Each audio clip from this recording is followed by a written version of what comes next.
Welcome to the Knowledge Entrepreneurs Show, where we celebrate the innovators driving change in the education industry.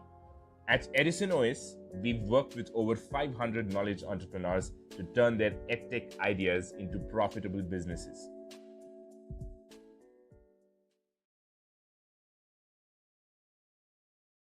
Hi, Diane. Good morning. Welcome to the Knowledge Entrepreneur Show. Thank you so much for taking your time out for being here with me today. Oh, it's a pleasure, Jag. It's good to meet you and get to know your audience. Thank you, Diane. It's our pleasure as well. Diane, my first question, what do you do right now? Now I am the founder and CEO of Firefly Tutors, and we work with students from preschool all the way through college, adult age, in every subject, foreign language, and test prep, and everything in between. Wow, great. Did you start off like this, or you started off with a very niche training segment? My background is elementary education. I went to college to be a teacher. I love education. I grew up in education, and I always wanted to make a difference in that space. And yet, when I was a classroom teacher in grades first, second, and third, I had a very traditional principal.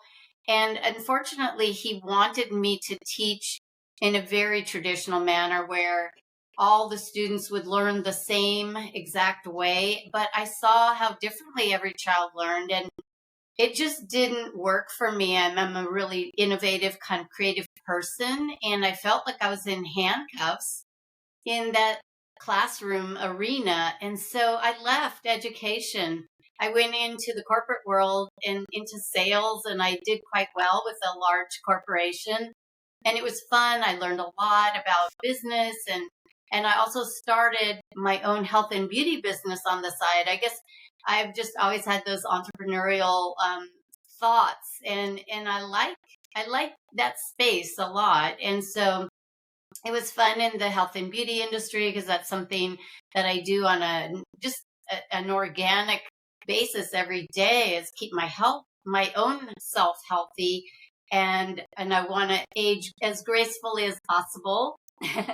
And then after I was married for 25 years, I was faced with divorce, and it was just like an uproot to my life. Huge. Just, it was like for many people going through that kind of change, whether it's a death or a divorce kind of situation. I had decisions to make, and I was used to a certain lifestyle and income, and so I just needed more money to carry on. And the only thing I could think of doing was tutoring. So I called every person I knew who had children, and I let them know, okay, this is what I'm doing. And I started with one student. It was my hairdresser's daughter. And that's how I started, with one student at my dining room table.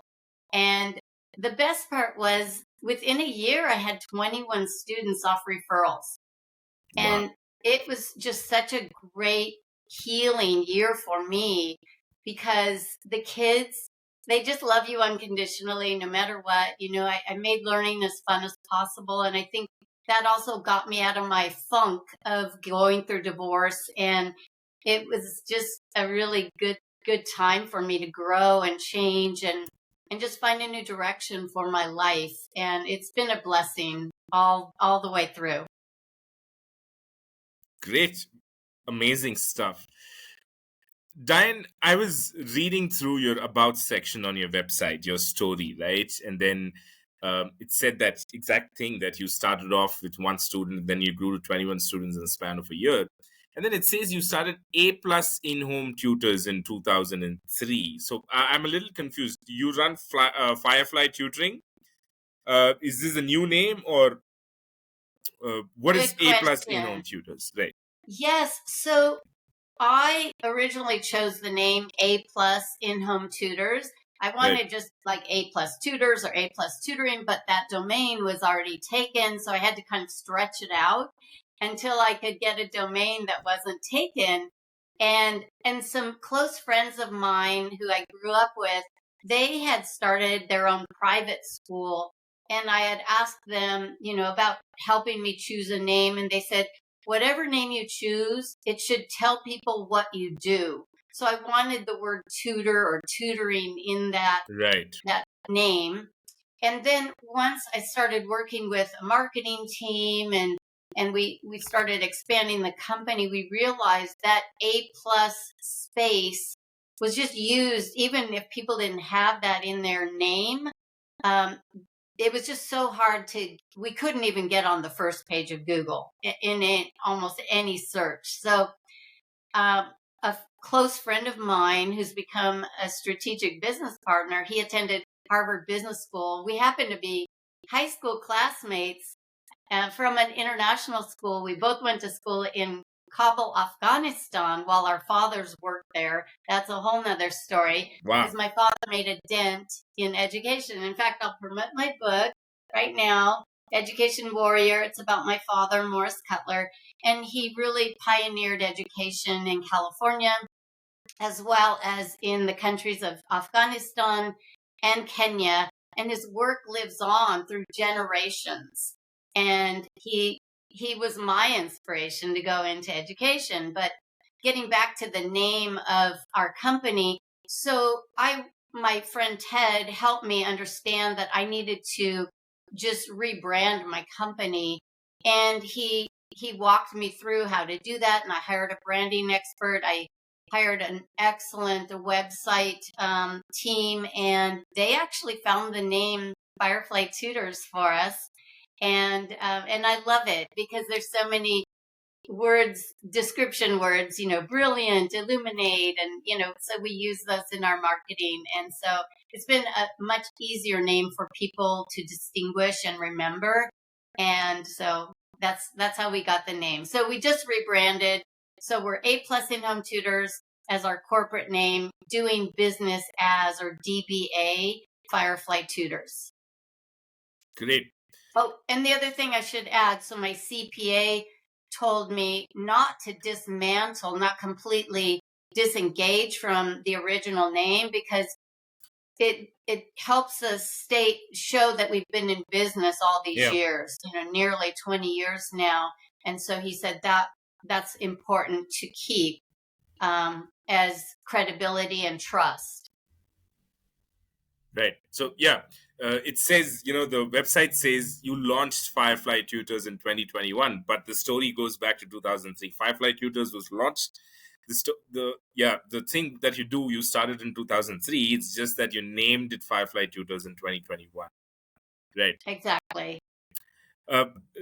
Diane, you said you started off as an elementary teacher, but then you went on to the corporate world. You did your sales job, and then you had your own health and beauty business as well. So you were entrepreneurial naturally, but you said after 25 years of being married, when you got divorced, is when you kind of took up tutoring. So what you just made it very simple by saying you got your first student by calling all the people that you know. That's a thing right there for anybody who's looking to start something. Take your phone and call all the people that you know. But did you feel any difference in the way you experienced entrepreneurship while you did other things and when you got into education? Or was it, the core principles, do they remain the same in your experience? That's a great question. So looking back, the health and beauty business that I was in and started was through the Amway Corporation. And, Amway's all over the world. I don't know what people think of Amway, but I was with a group of people who really taught me entrepreneurship. The training involved was phenomenal. And I have applied many of those same skills to my tutoring business. Just the idea of calling everyone, not being afraid, getting through that one moment of fear. Oh, should I call them? Oh no, what if they say no? Or, that rejection sense, because there is rejection in anything we do. It could be dating, it could be just, wanting our friend to do something with us. And so there's rejection in life. So when we can just set our ego aside and just think, okay, I'm offering a really good service. I know I'm going to help students. And that's what I put into the forefront of my mind, because I knew education. I knew I could help students achieve something great. And once I had that belief in myself, it helped me launch and really just reach out. And that's how it all began. Great. And when you said you called all the people that you knew and you started off with one student, that shows the number of rejections that you must have. It may not be rejections, it may not even be, probably there was no product market fit for all the people that you called. That could also be a reason. Right. Mm-hmm. But what was the winning factor when you got the first student? Was it because you were clearly not into teaching? You don't have any credibility to back you up, except Well, the I elementary did. teaching that you did. Yeah, so I had a credential. It wasn't, Right. I didn't keep it up though. After all Right. those years, I hadn't gone to any of the recertifications or any of that. I never thought I would need my teaching credential again. So, what was that? What was the pitch for you to, help the parents decide, okay, you know what, Diane is going to be teaching our kid? So, was it your relationship, or, was it, did you really convince them in a very reasonable way? What was it that worked for you? I think just knowing they knew me as an individual, that I was an upstanding citizen, and they knew that my background was education. And the hardest part for me was getting in touch with the new curriculum, just help learning the new curriculum. It's not that math changes or how to teach reading changes, but there's so many different, there's hundreds and hundreds of thousands of different published curriculum now, whether it's online curriculum or in actual books. And so just becoming familiar with the new curriculum was the hardest part for me, but I just try to stay one step ahead of my students. Right. And another good resource that I used as soon as I heard about it, which was about that same time, was Khan Academy. Khan Academy was just beginning, and somehow I heard about it, went online, and I discovered this amazing treasure box of tutorials to learn anything. So anything my students were about to cover in their curriculum, I would always look ahead when they were sitting next to me, and then I would look it up the next week and be prepared. Right. Diane, so, to the people that are listening, tutoring is not about the knowledge, of the subjects, because sometimes you may be outdated with what's going on. So the tutor also has to kind of, upgrade himself or herself. So, which is like, any other job. In that case, what is that one thing that defines a tutor from the rest of anybody else, who could also learn and do things? But what sets a tutor apart from all other normal people, in your experience? I think one of the most important skills as a tutor is to relate the curriculum to that particular student in a way that makes sense for them based on their hobbies, their interests, their learning styles, and make sure that they comprehend and retain it, and then also know how to apply it. So there's Right. really those three components: comprehension, retention, and application. Right. And so you started off, teaching the normal school curriculum, the everyday stuff, So, and then because you teach a lot of things today, but when you started off, it was just help with schoolwork, everyday stuff. What's your journey been there from there? At what points did you achieve what milestones? And, how did you grow up to be the company that you are today, Diane? Wow, that's a big question, Jag. Yeah. Let's see.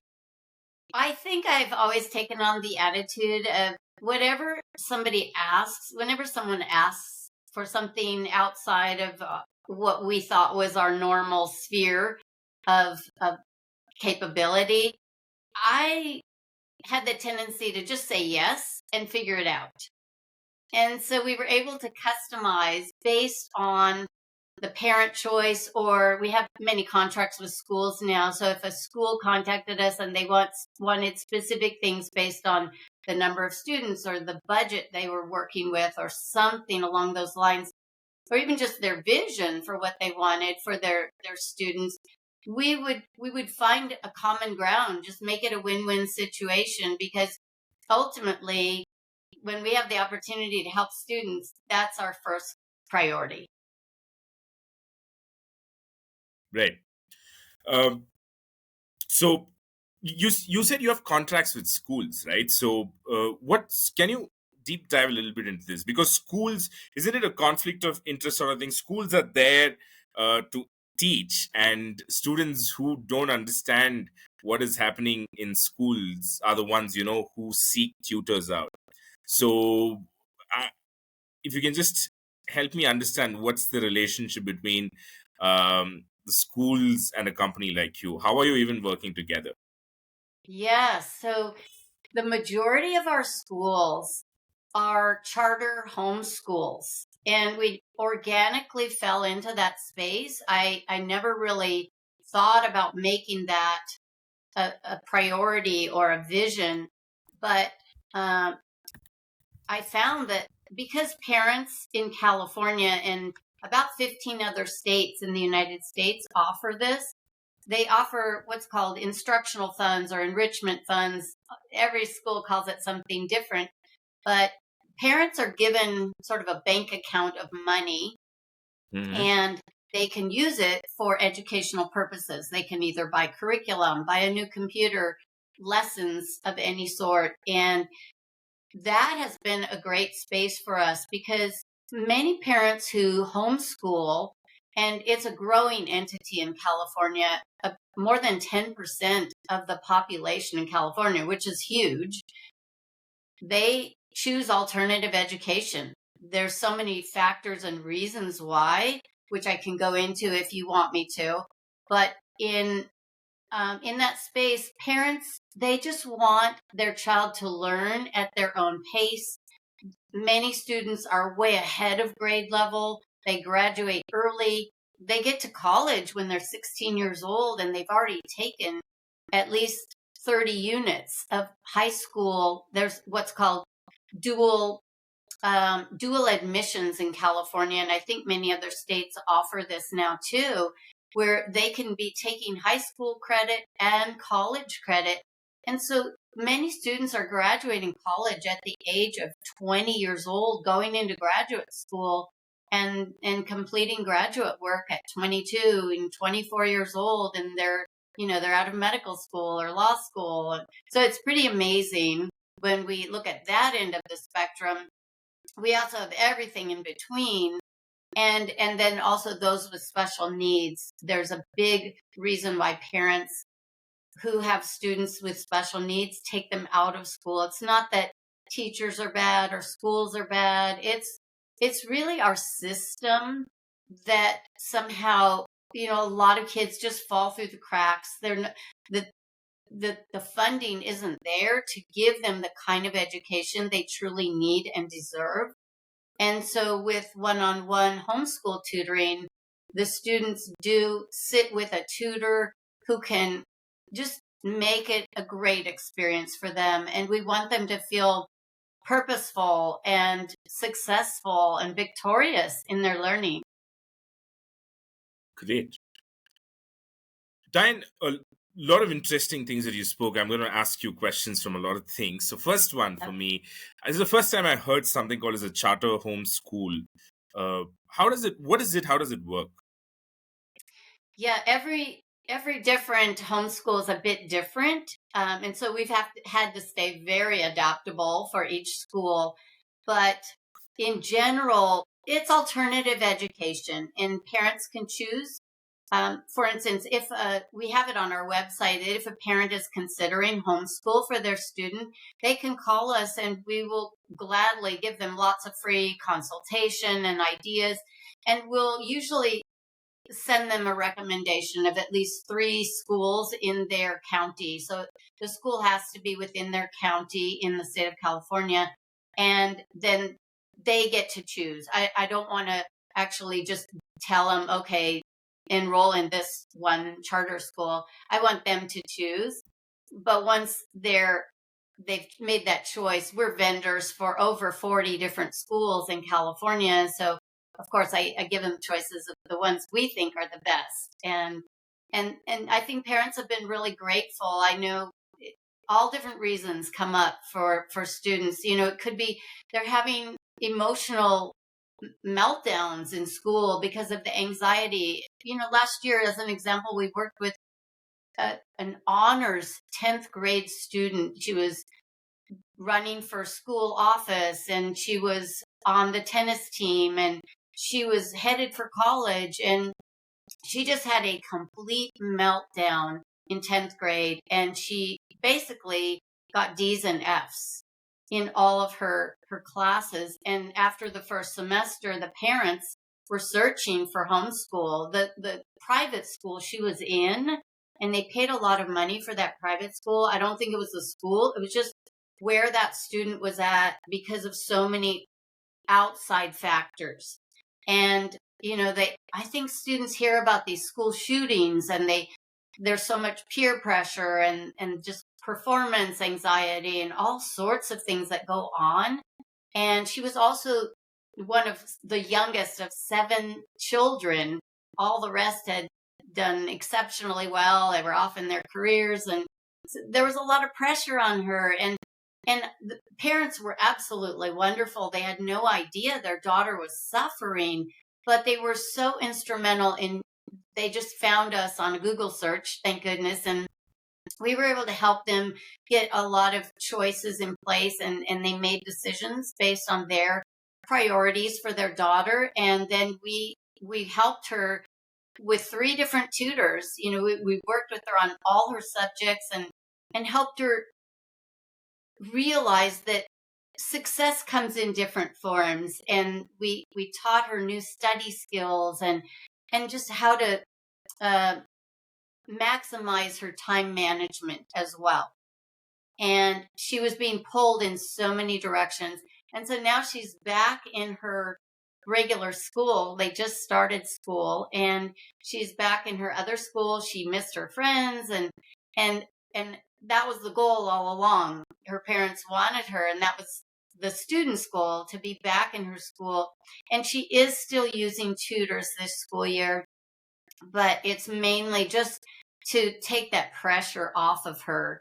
And the tutors really guide her through the curriculum in a way that, she's a brilliant young lady, but she's able to gain a fresh perspective. It's not just what her teachers are lecturing on in class or what the curriculum shows, but now the tutor can also demonstrate a new way to solve that math problem, or, hey, let's look at this social studies project in a different viewpoint. And so it's just everything she needs all wrapped up.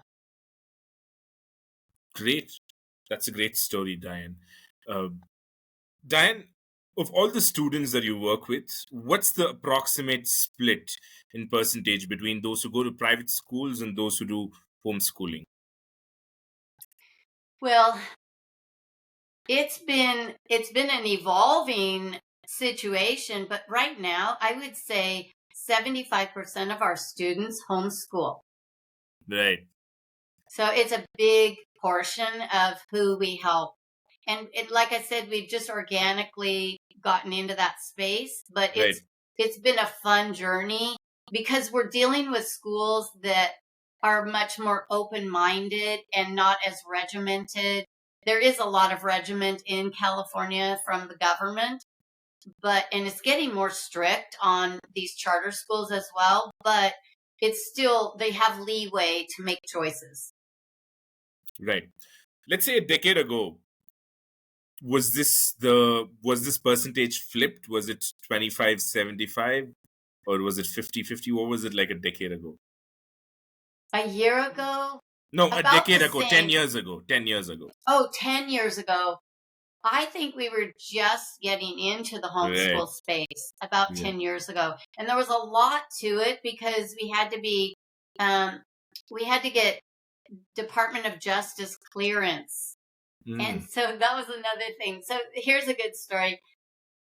When I applied through the Department of Justice, they sent me this 150-page document that I had to go through. It was all legal mumbo jumbo, but one of my tutors, she had just finished law school and she was waiting to take the bar and studying for the bar. And so I said to her, I have a special project for you. Can you just read through all of this and then tell me where to sign? Here's the goal.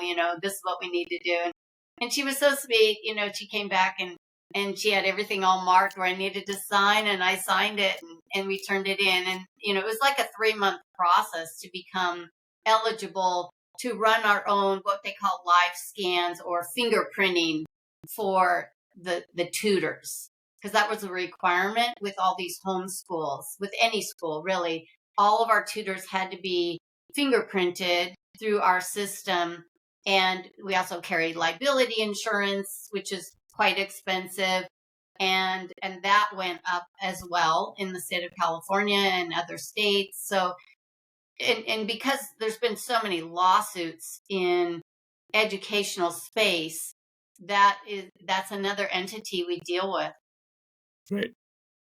Diane, maybe this question might come across basic, but I'm just gonna go backward a little bit, because what you just spoke about was so different from what I thought was the case. Because as far as homeschool is concerned, this is the way I think about homeschool, right? You know what homeschooling is? A way where one doesn't have to send their kid to a school; they can teach their kid from home and then make them appear for the exam. That's about it. But first, new thing that I hear from you is about the charter homeschool. That means there's some sort of a structure even to homeschooling. So, is that the norm, or there are still people, who actually homeschool, who are just disassociated from any sort of structure?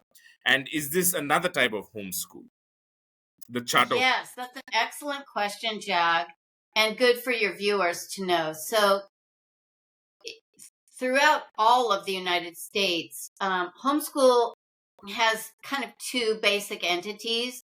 Those that choose homeschool, and I know in the state of California, all a parent has to do to be an independent homeschool family is file an affidavit that costs about $1,000 with the state of California, and they are basically their own school. And there's pluses and minuses to it. There's no regulation, but the downside is there's no accountability at all with how the students are doing, how they're being taught, or there's no funding available. So in many states, about 15 states, funding is available for homeschool families if they choose.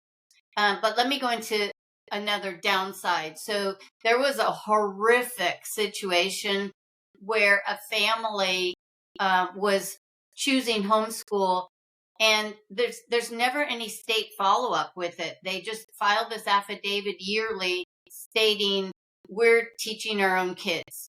So it was a horrific situation where the children were basically locked up in the home. And this is so rare. It's like 1 in maybe 100 million, more even. It was just a horrid situation.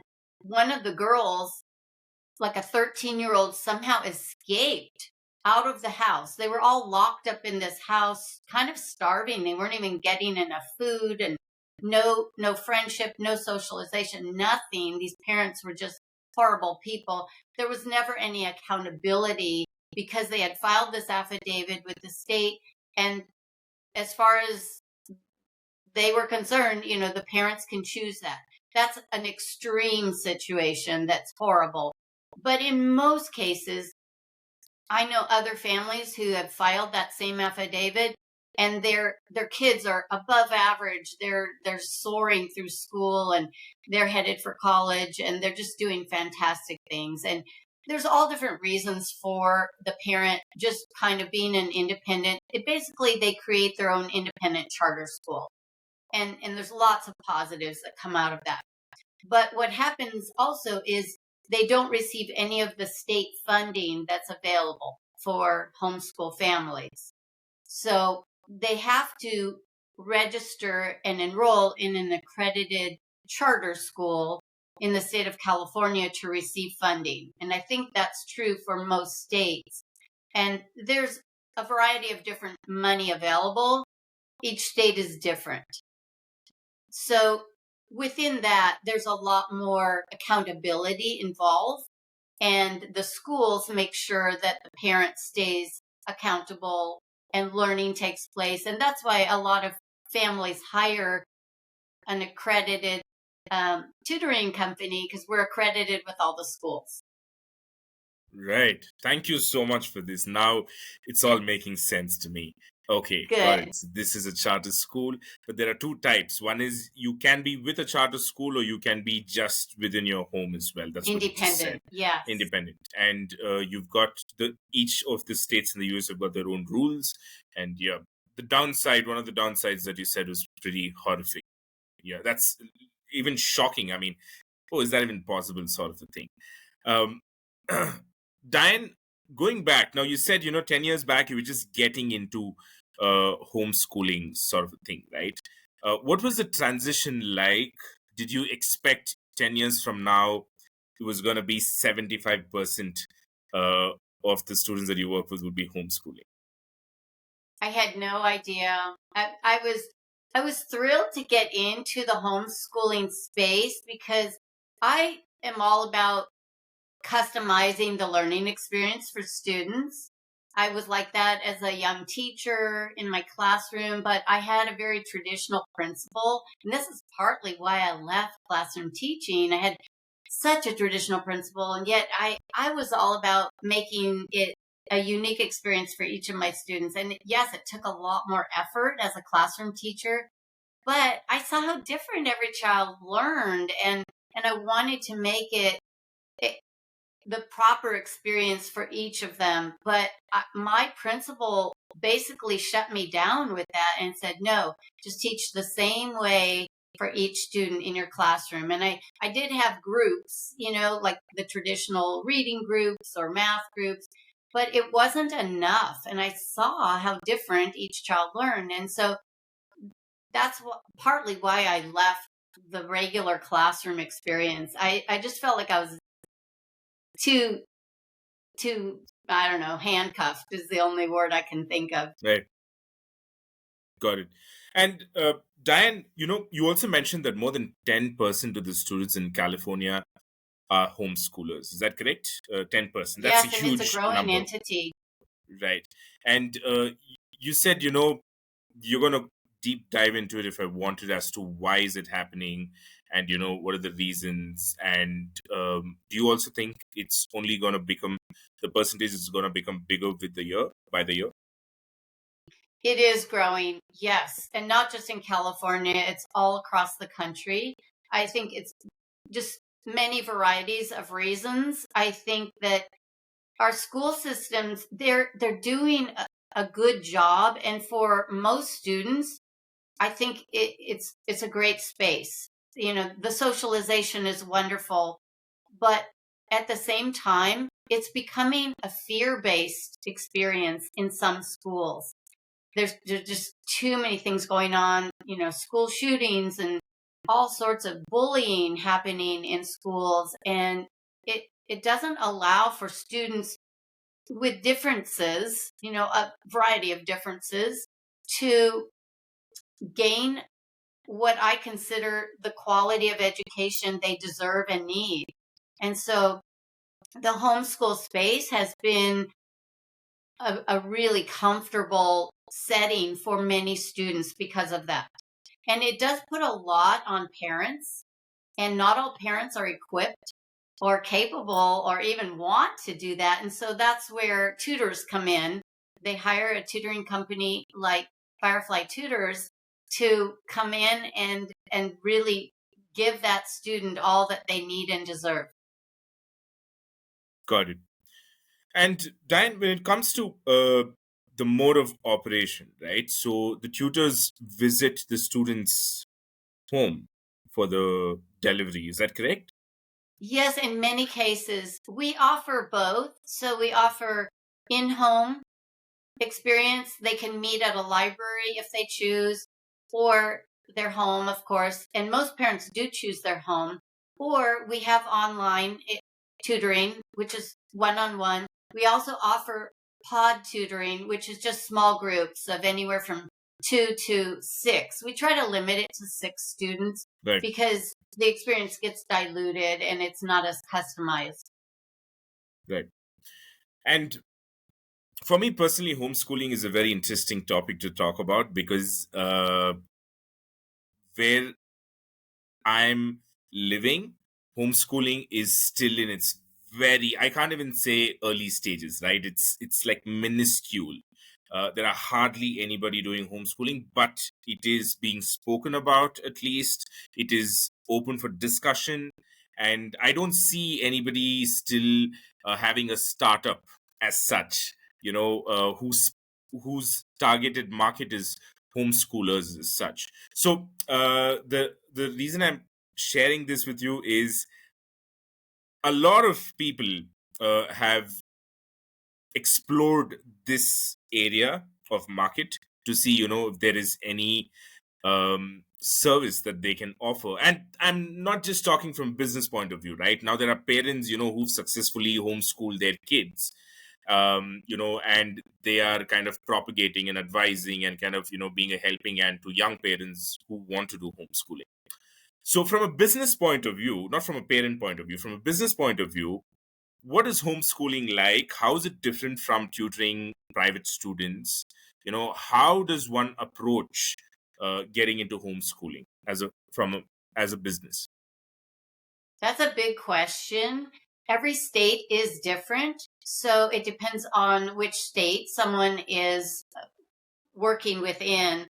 And I know we are expanding into other states now, but as we're learning, pioneering a new state is not as easy as it seems or that we would want.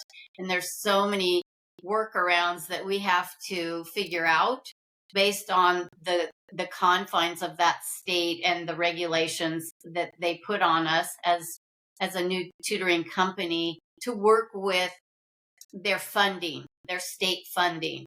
So we've gotten into other states now, and we're just kind of we're still pioneering those.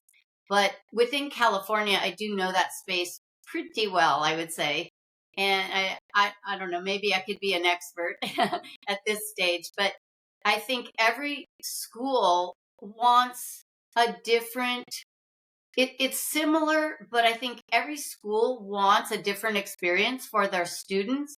And the more pliable a tutoring company can be for relating to each and every school that they want to partner with, I think that has been a key because I've always taken on that attitude of, well, what's going to be best for the students? My priority is always, how can we make this the best experience for students? And so depending on what that school wants, that's the direction we go in. And it's not just about meeting the standards or making sure that the management team of that school is happy, but it's making sure that we're meeting the needs of our students and the educational experience is great for the students. Right.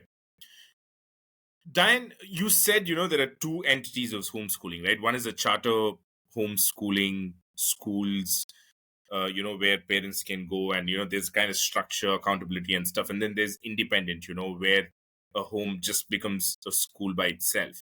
Now, are you, first of all, two things, are you allowed to cater to those students? And based on which, do you take up those students as well?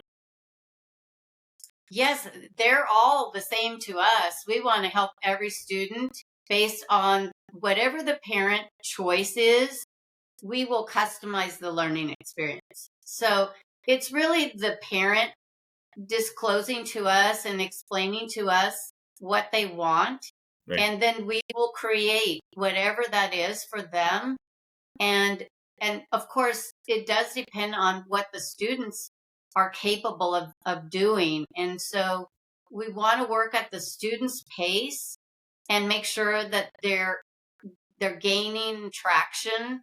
And even if it means a lot of sensory integration and repetition to make sure they master a skill before going on, before we introduce too much of the new curriculum to them, we go back and revisit to make sure that it's staying with them. That retention needs to be there, and the ability to apply it. Right. And of all the students that are homeschoolers that you work with, what's the split inside of that? Um, who come from an independent homeschooling entity and the ones attached to a charter homeschooling entity? The independent homeschool in California that we work with, that population, it's not even 1%. Right. I think the majority of parents, once they realize that California does offer funding when they enroll their child in an accredited home charter school, they go for that. And some parents do supplement because it's not a lot. It basically translates to about 1 hour of tutoring per week for their student. And for some students, that's plenty, and that's all they really need. Their parents just want to keep them on track, and they want a break sometimes, the parent, because the parent is the primary teacher in that situation of Right. homeschool. But Right. sometimes the parents also learn from the tutor. And we encourage the parent to sit in an adjacent room, not at the table with the tutor and student, but just sit and listen so they can gain a fresh perspective on how to approach learning with their child. And parents love that. Right. And at this point, I think I'm correct if I say that the funding for charter homeschool is enabled and not for the independent ones, because to encourage all of them to kind of get into this because of the downsides that there are with the independent homeschooling. Is that right? There's a lot of plus to it as well. So yeah, if a family travels, for instance, maybe the parents, their positions, their careers, we have a lot of people in entertainment, especially in Southern California, lots of people in entertainment. We have people who are professional athletes, and some of the students are professional athletes or entertainers. And so they travel a lot. And so their homeschool experience is much different than a student that just stays at home and learns. But they need that flexibility. And so when they're home and in town, their tutor can come in the home. But when they're traveling, of course, their tutor works with them online.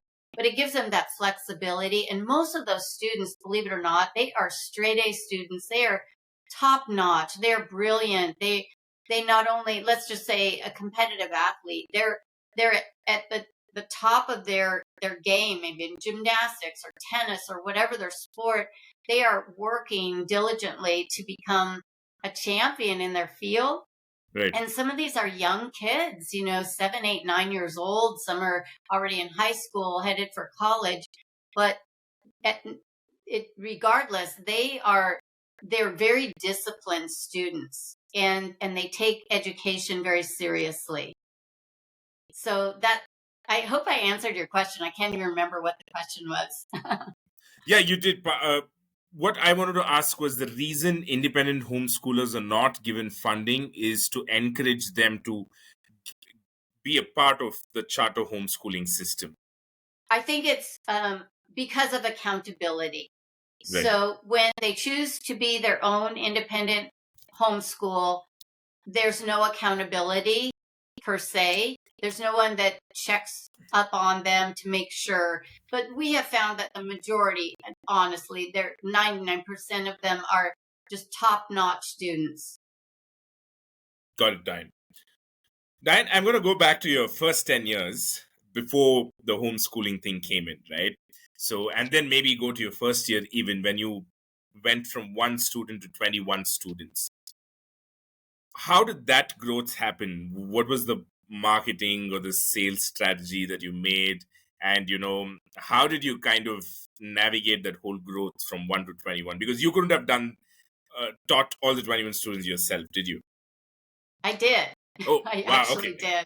Okay. I was busy, but it was such a fun year of growth for me, both personally, getting through a divorce, and also just rediscovering myself as a non-married person.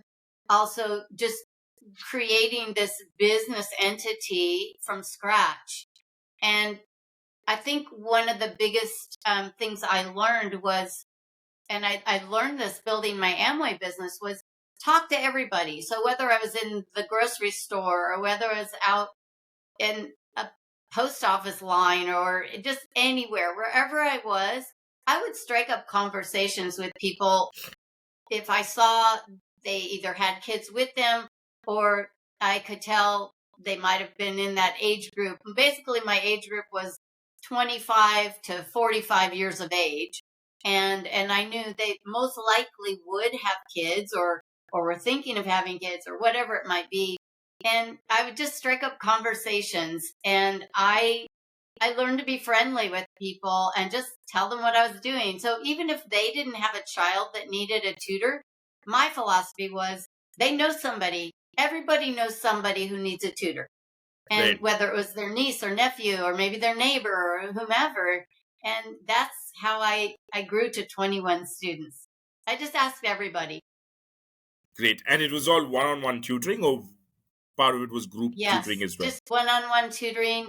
And the parents brought the students to my home. I sat at my dining room table with the student, and I literally had them back to back. So as one was leaving, the other one was coming in.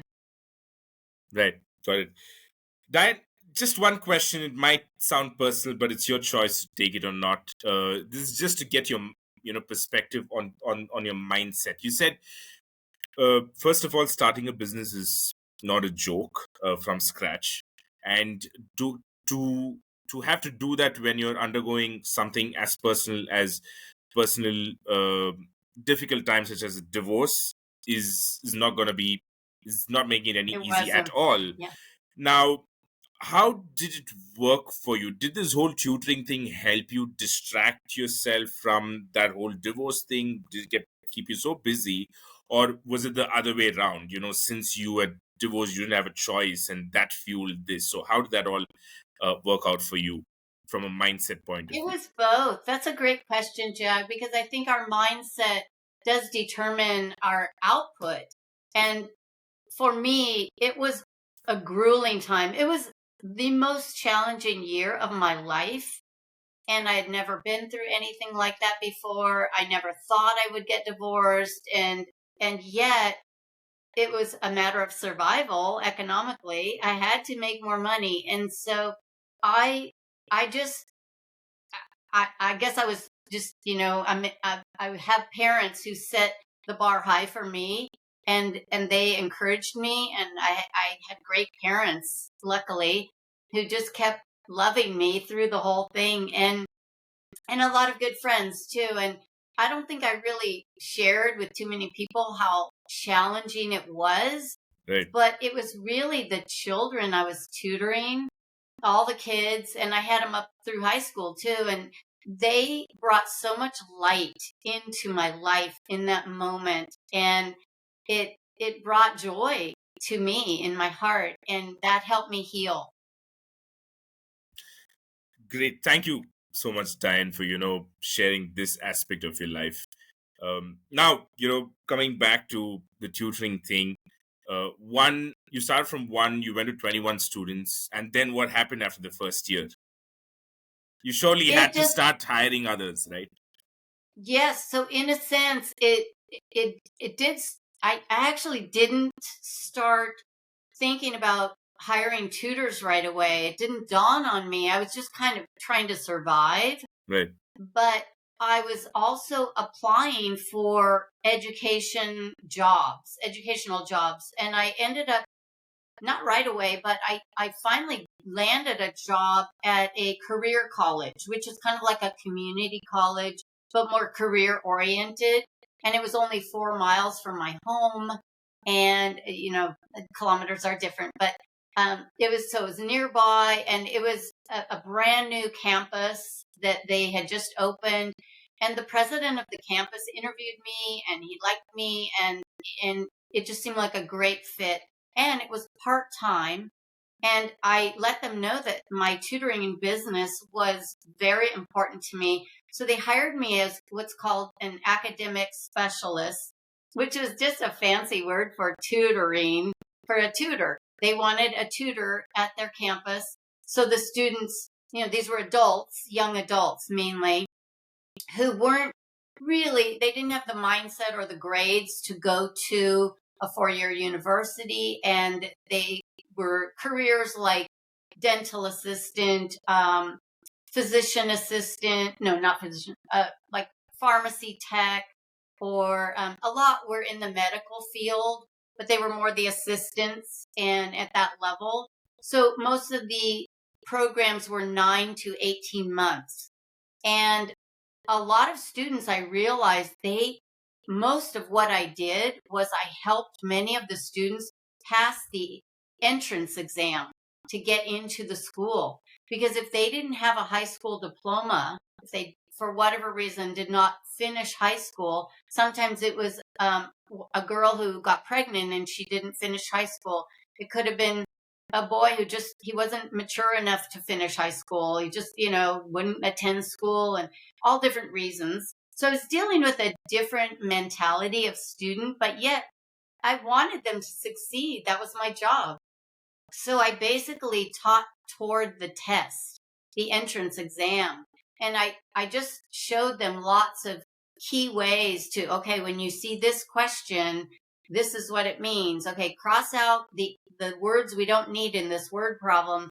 Show me what's essential. And I just really taught them how to study and read questions carefully. And then it was all multiple choice. And I tried to help them eliminate wrong answers quickly. And there were just so many different things I had to teach them, but it was a fun experience. And it was during that time that I was able to really hone in on my test prep skills and test taking skills, to increase that skill for myself as a tutor and teacher.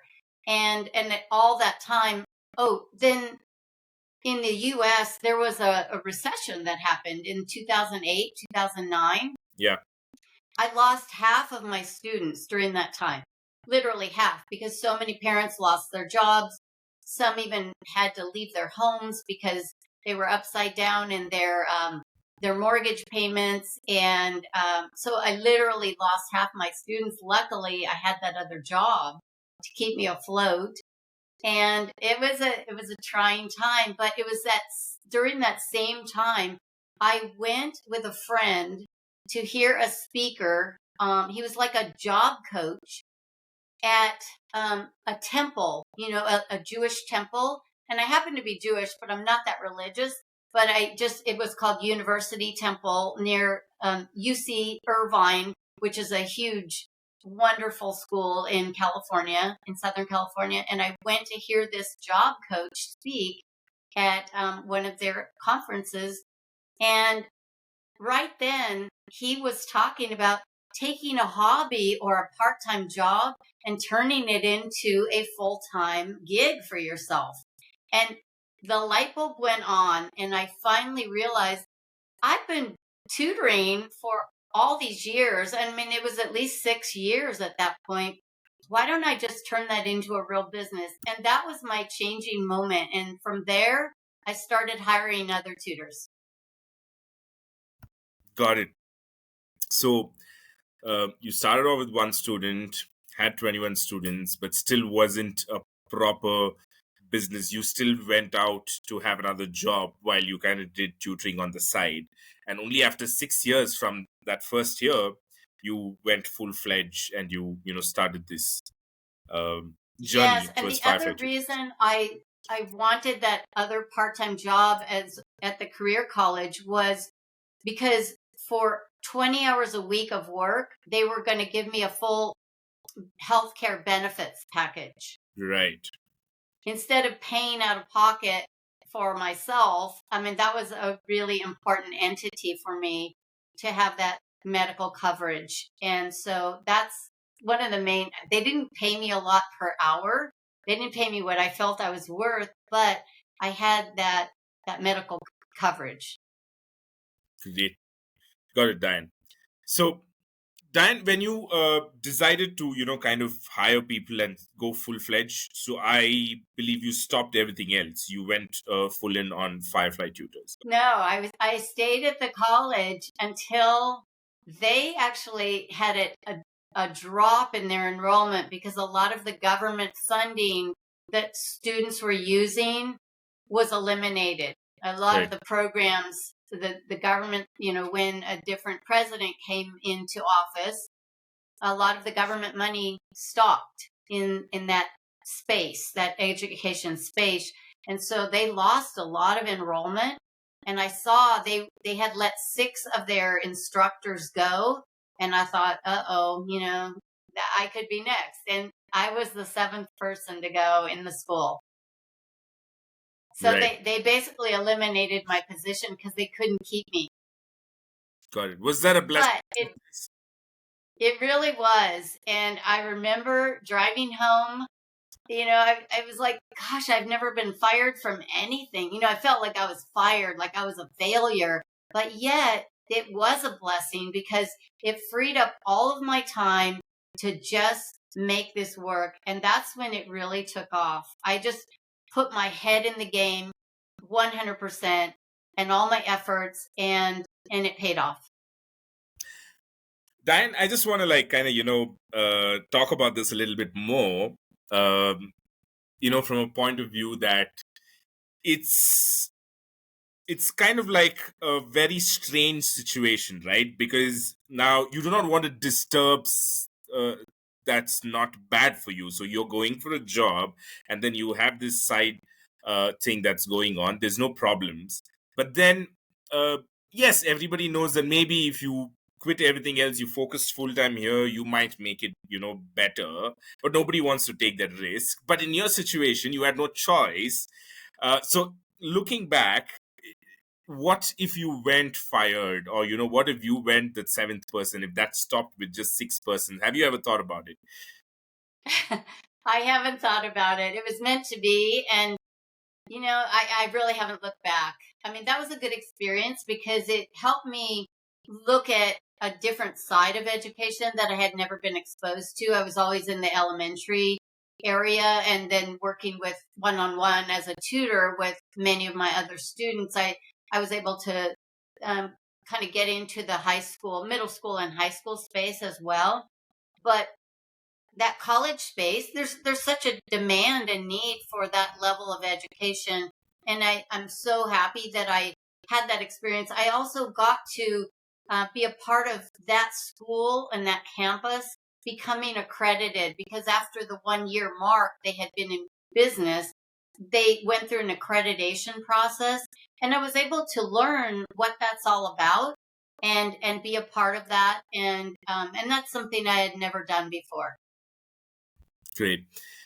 uh, for someone who's in a position similar to what you were, at the point when you became the 7th person, except that this person, let's say, does not happen to be the 7th person, would you encourage them to kind of give it a try, quit the job, give it a try, if that's something that they're already doing on the side?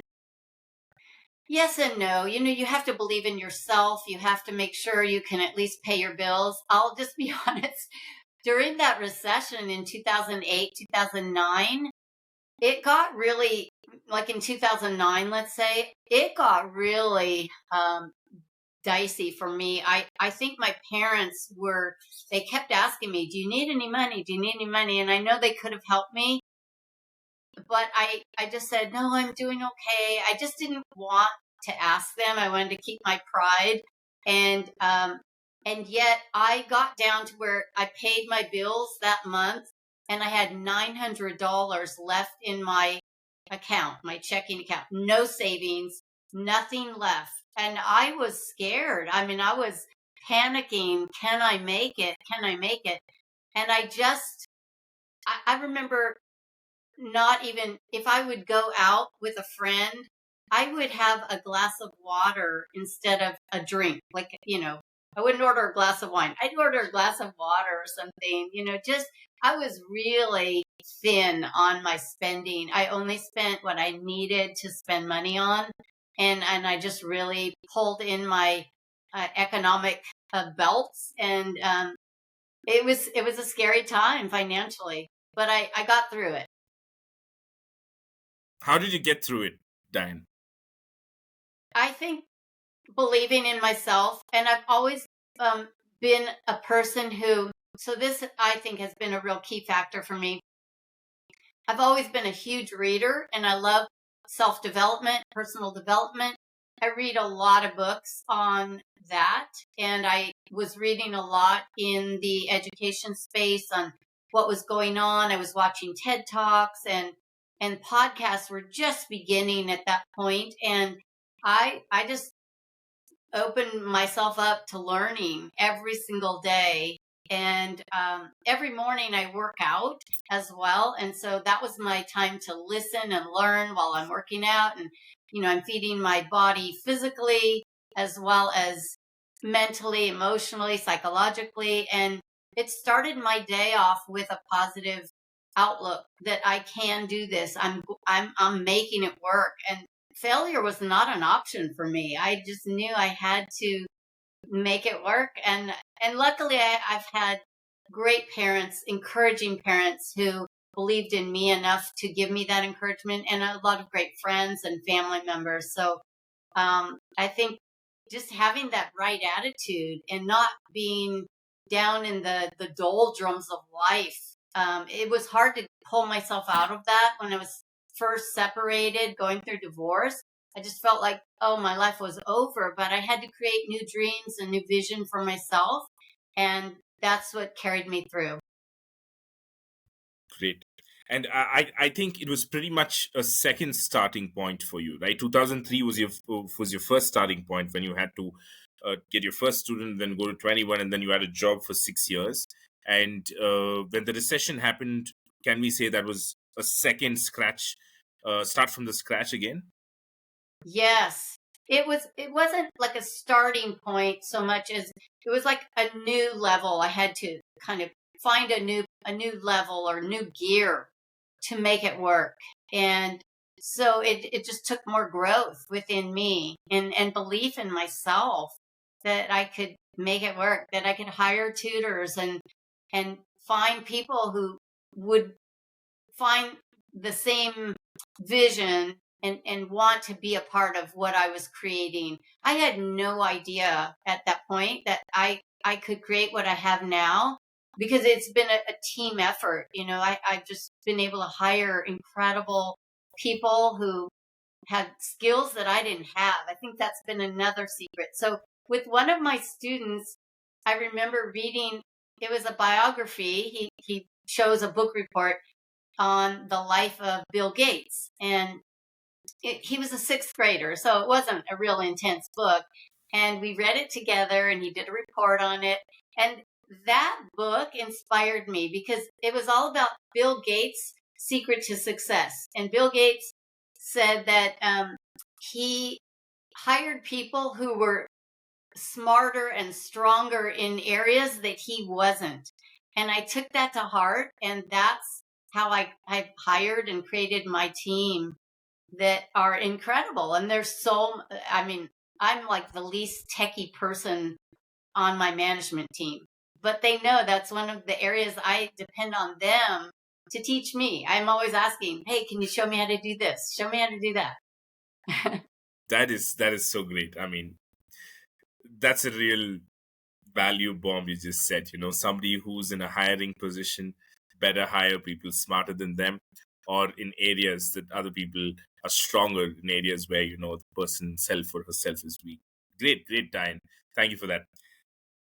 uh, Diane, maybe just one question before we move on to the segment where we have rapid fire kind of questions. Okay, now first time though, first time around, when you grew from when you got your first student and then all the way to 21, you did a lot of calling, a lot of talking to people.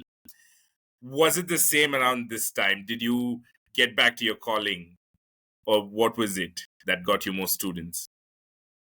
In that first year you're talking? No, the time after the recession, when you again kind of went. Oh, I see. Yeah. So I did. So the first year, in addition to just calling all the people I knew, I also put up flyers. It was very grassroots. So I put up flyers at car washes and grocery stores. They have community bulletin boards and things like that. I would just all around my community. I was just the flyer person. Wherever I was doing business, I wanted them to let me put up a flyer. And some of them let me, some of them didn't. And I also posted on what's called Craigslist. I don't know if you know that entity. Yeah. Craigslist started in San Francisco, which is a Northern California city. It's huge there still. It's owned by a Canadian company now.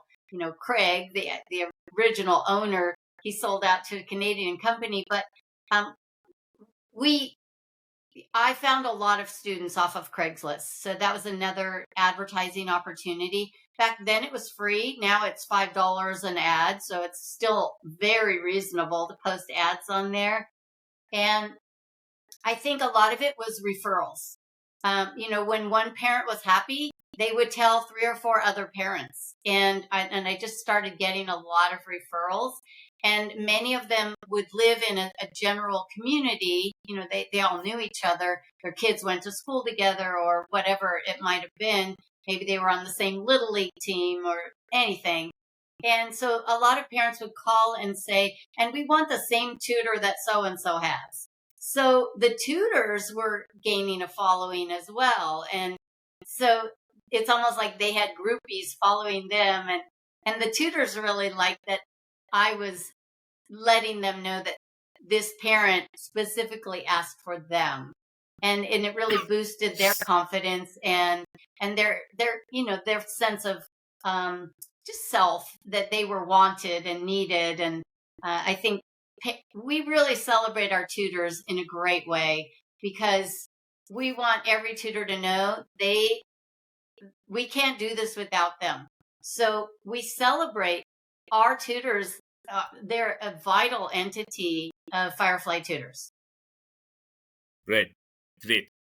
And just one more question. You're also into test prep coaching, coaching. There is a new rule where in the US, you don't have to have a SAT or an ACT score to get into college, right? How do you see things affect for test prep businesses because of this? Is that going to impact a lot? That's a big change that occurred. And so most students, I know more than 50% of the universities today no longer require SAT or ACT. But if a student applies for a scholarship, whether it's athletic or academic scholarship, most schools require they take the exam, and that score on the exam determines how much money they receive from the scholarship fund. So it's still a vital entity, but it's not required. Right. And what, according to you, on what basis should a student choose to go take whether SAT or ACT? Diane? I think that's a personal preference. Many schools will accept either. Not all, but most. I think they've become, very accepting across the country in the United States.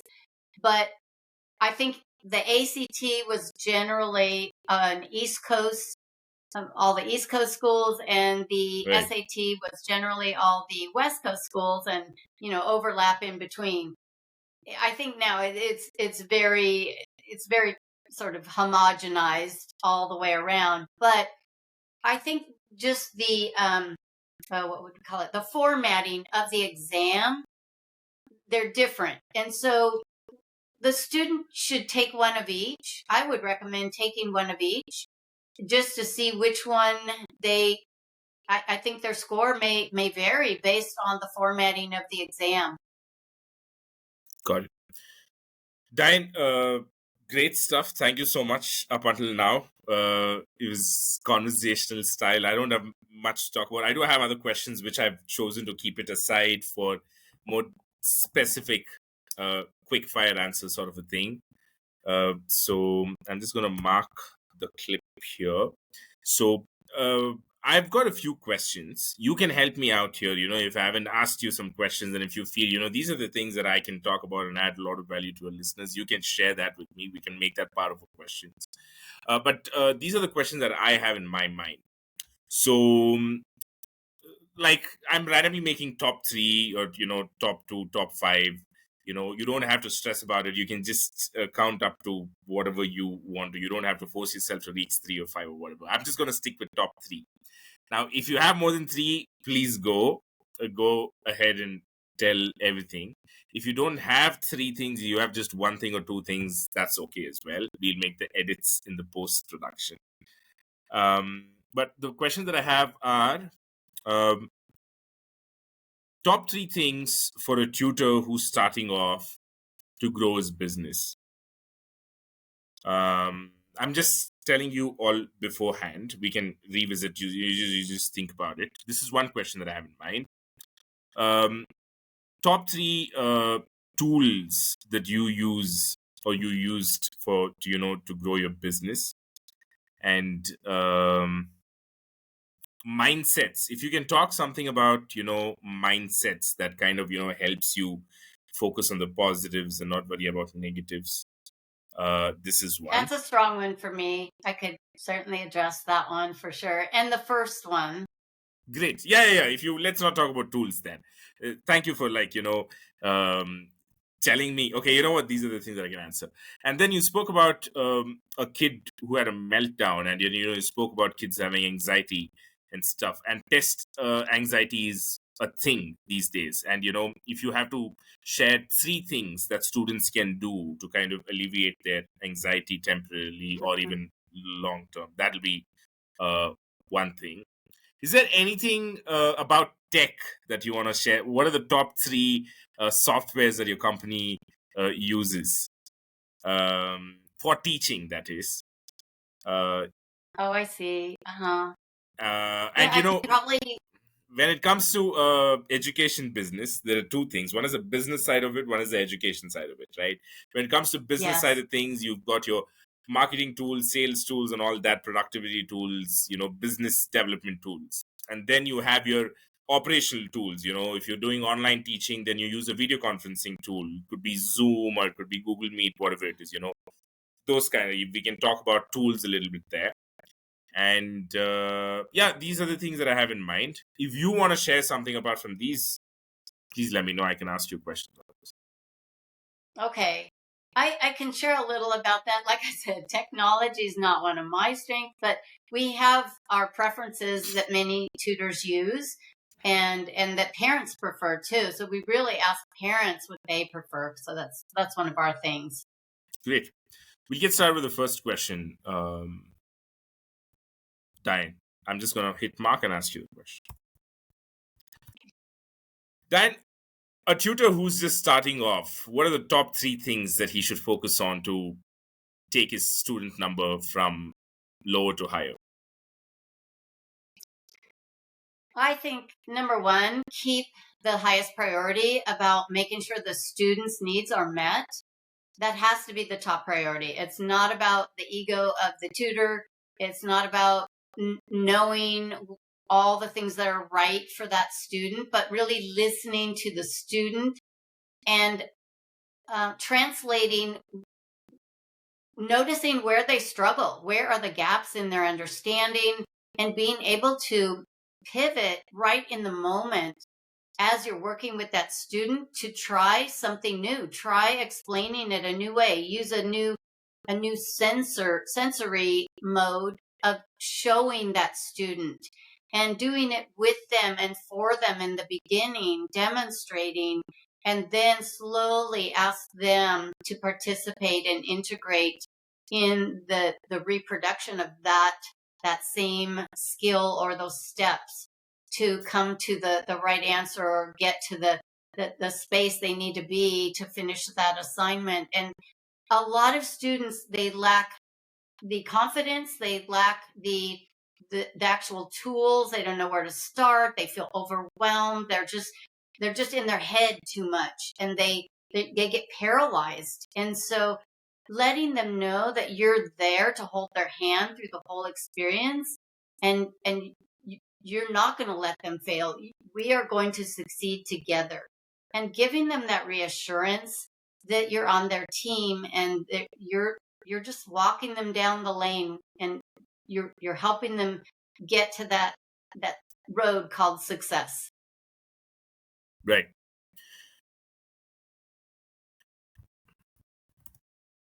Here's another one, Diane. For a tutor, who's not able to convert, what's the mindset that you'd recommend, to up until a point where conversions happen? What do you mean convert? Usually students take a demo class, a trial class, and then... Oh, okay. Just an online tutor. Right. Okay. We don't offer that at all. Okay. We're all about making sure that the tutor does an excellent job. If okay. For any reason... Diane, I'm going to interrupt. I'm just going to rephrase this question. Okay? Okay. I'm going to ask, this is what I'm going to ask, okay? Why shouldn't a tutor not offer a trial or a demo class? To me, that says that the tutor has had a lot of students that don't necessarily want to continue. It's almost setting themselves up to, they're almost advertising that it's just not going to be a good fit. I think they should believe in themselves and their abilities to the point where if a parent is unhappy or a student just doesn't feel like they've gained from that first lesson, they can always not charge. But I don't think they should advertise that way at all. They should go with the assumption that that student is going to have a great experience, that they are going to, the light bulb moment is going to happen for them in that first hour, and they're going to want to continue. Great. Here's my next question. What are the top 3 things that students or their fathers and mothers want to hear from tutors? That's a great question. I think number one, we can't promise anything, and it states on our website that we cannot guarantee grades. But what we can guarantee is that we will find the best way for the student to learn and adapt to the curriculum. And that's all we can guarantee. We can't guarantee the highest score on the SAT. We can't guarantee they're going to get an A in the course. We're not in control of that. We don't create the exams. We don't grade the student. So how can we guarantee that? And any company or tutor that guarantees that, they're setting themselves up for a lawsuit. Right. Diane, what are 3 tools or 3 methods that you would share with students to deal with their anxiety? Social and emotional anxiety has become more and more amplified in our society around the world, I believe. And it's become such a debilitating aspect of students. And it comes from so many entities. I think that each student has their own situation, each student that faces that. And I think as human beings, we all face it somewhere along the line. And some of us can overcome it based on our surroundings or how we were raised, maybe just the books we read, the things we listen to, and the people that are around us. I mean, that's really the entity of helping us get out of that funk of feeling like we're falling into that deep black hole. And it's a horrible feeling, and I don't wish it upon anyone. But yet, I know some students, depression is a physiology. It's a physiological part of their body. And if they need to get medical treatment and psychiatric treatment, they should. It's not a horrible thing. They should never feel like they're less than because of it. And we have so many healthcare and mental healthcare professionals at our disposal online now that everyone can receive help. And it's just such a real entity. I think the more we expose ourselves to the news, it makes us less trusting. It brings us down. I mean, the news can be extremely depressing. Even during the pandemic, I wanted to stay informed, yet I couldn't even watch every day. I had to keep my mind as strong and focused on the positive so that I wouldn't fall into that black hole, because people depended on me. My team depended on me, and my community of parents and schools depended on me to have just that uplifting attitude. And I would literally have, self-talk every morning with my, as I was working out and listening to something positive for myself just to gear myself up. And so, but I know it can be something that is more in their biology and physiology. And so if people need to get medication or get professional help, it's okay. There are so many outside forces that come into play today, whether it's bullying or just the peer pressure among students is so heavy right now. And not every student feels like they belong, and they just, their self-talk can be, their self-narrative can bring them to this awful place. And we don't want them to fall into that black hole. We want them to know they are whole and wonderful just the way they are. We all are. We're Right. whole and wonderful. We each have something special to offer the world. And when we can find that, whatever that is, it could be the littlest, most silly thing. But if we just hold on to that and know that that's who we are and that's our calling to the world, that is a joyous place. Great. Diane, you said a few times, that you're not the techiest person in your company. But being the non-techie person that you are, what are the 3 tools that come to your mind when you think of running the business of Firefly Tutors? Well, one of the most important entities is we release a software to run our company. It's called LearnSpeed. I'll give them a plug, learnspeed.com. And, it is designed for tutoring companies, and it doesn't do everything we want it to do, but it has been a game changer for us when we decided we were growing so fast. And I was using spreadsheets to keep track of all the students and who was their tutor. And I mean, it was so archaic for the longest time until we decided to find a software that would work for us. And we looked at a lot of different companies. LearnSpeed is based in San Diego, which is, on the same time zone. We almost leased with a London-based company, somewhere out of England, but we decided just for tech support reasons, we would go with LearnSpeed.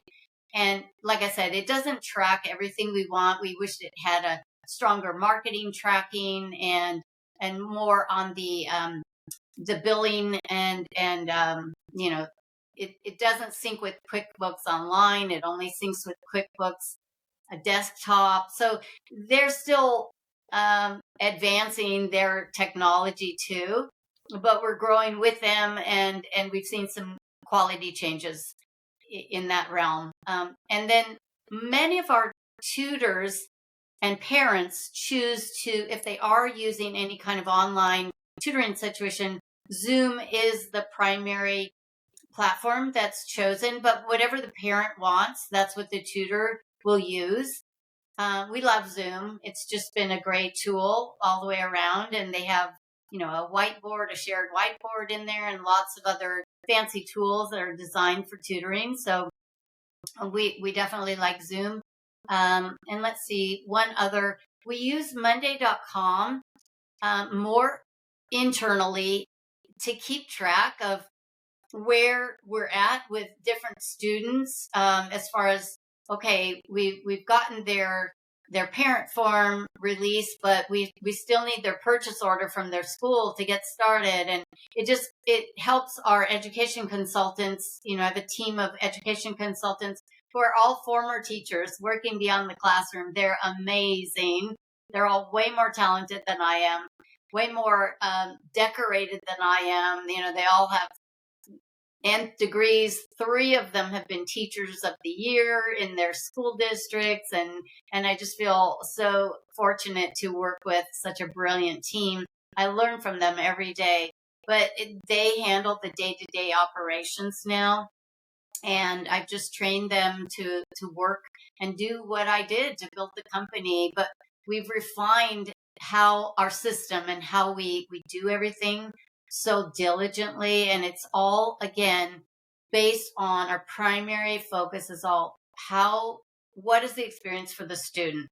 How are we impacting the student? Are they receiving the necessary tutoring that they deserve and need? And then also we want to honor parent choice. So those are our 2 main entities that we focus on. And of course, making sure we stay compliant with the schools if they're using school funding. Great. Diane, what are the top 3 problems that make you think, what tech progress are you talking about? Wait, ask it. I'm not sure. That's so broad. Give me a more specific question Like, with that. Every organization have some problems. No matter how much tech is growing, they don't seem to solve it, right? Like, it'll be very silly, simple things. For example, there was one test prep business that I was talking to who's still kind of figuring out how to solve the problem of correcting students' test answers automatically. They just still spend man hours doing certain things. Or, You mean on a practice exam? on a practice I hope exam. it's practice and they're not tampering with the actual exam. It is practice. So stuff like that, I don't know. So what are the top 3 problems that your company faces that makes you go like, oh, we are still a long way to go in tech? I'm not asking like fantasy stuff, right? I mean, I'm asking like real stuff, like real small problems. Are we still having these kind of problems? That sort of problems. I think for us, one of the biggest entities, I wish that LearnSpeed tracked more of our marketing data so that we could have everything in one place. And also, if they could incorporate something like Monday.com, kind of a work board for all of our management team to keep track. I mean, that would all be in one place for us. That would be fantastic. So I wish we had a software that did all of that, and it would just make life a lot easier for everyone. Great. Diane, thank you so much. I think I'm done with all my questions that I had for you. If there's anything that you want to share, please do. I hope that anyone listening believes in themselves enough to go after your dream and know that if you're in the education space, you're making a difference. You're doing something positive in this world, and it's needed. There are so many students who need help, and you have the skills and the background to help them. And there's no shortage of students anywhere. So just go for it. Great. Thank you so much, Diane. It was a pleasure having you on the show. Thank you, Jag. It was a pleasure getting to know you, and I compliment you on being prepared and all of your great questions. Thank you so much. Thank you so much. It was my pleasure.